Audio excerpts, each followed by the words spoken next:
Ассалаумағалейкум жігіттер, газель сүйер қауым. Жігіттерін соңғы кезде Бонго, Портер дегендер провоцировать етіп жатыр ғой, соған мен де бір мнениемді айтып кетейін. Жігіттер, провокацияға берілмеңдер. Портер, Бонго айдайды, жігіттер, сендер ренжімеңдер, бірақ сендер жертва маркетингасындар ғой. Сендерді пайдаланып, сол Портер, Бонго сатып атқандар кәдімгідей хайп ұстап жатыр ғой, сендер хайп подарок жасап жатсыңдар ғой, хайп.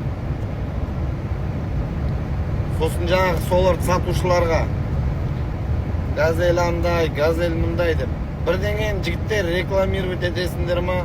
Әңгімесі жоқ, саудаларың болсын, не нәрсе істесеңдер де берекесін берсін. Бірақ бірдеңе сатасыңдар ма? Бірдеңені даттаудың қажет жоқ. Бірдеңені мақтап, бірдеңені жамандап. Газель, ауды біз арқылы хайп ұстамай айналып өтіп жүре берсеңдер. Портер, Бонго деген машиналар ешқашан газельге конкурировать етпеген, ете алмайды да, етпейді да. Мен оны твердо заявлять ете алам. Егер жоқ деп противоречить ететін болсаңдар, 5 тоннадан тиіп кеттік Алматыдан Астанаға. Салам алейкум. Кім қалай жетеді екен? Енді мен айтпаймын, ойбай, прям бит жетем деп. Техника ғой сенің жоқ, ада постоянно жүрміз солай. Бір аяз, жел, боранда шығайық 5 тонна деп. Кімдікі жеткізеді екенін көрейік. Сосын салыстырайық, салыстырмалы түрде. Жаңағы кішкентай шайтабақтар дұрыс па екен, или біздің гиганттар дұрыс па екен. Так что, жігіттер, әркім несібес өзіне, мысалы, газель никак фурамен тягаться ете алмайды, 25 тонна жүк ала алмайды. Никак.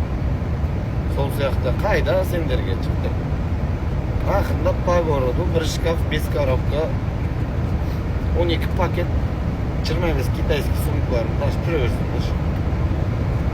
Біреудің қалтасын санап, біреудің машинасы андай, біреудің мындай деген жігіттікке жатпайды жігіттер. Соңғы айтарым, сататындар, жүргізушілерге қатысы жоқ. Бірдеңені рекламировать етесіңдер ма? Екінші дүниені қоспай, өз алдарыңа бренд болып, өздерің хайповать етсеңдер. Түсінем, газель газ хайп та, хайповый. Сонда да.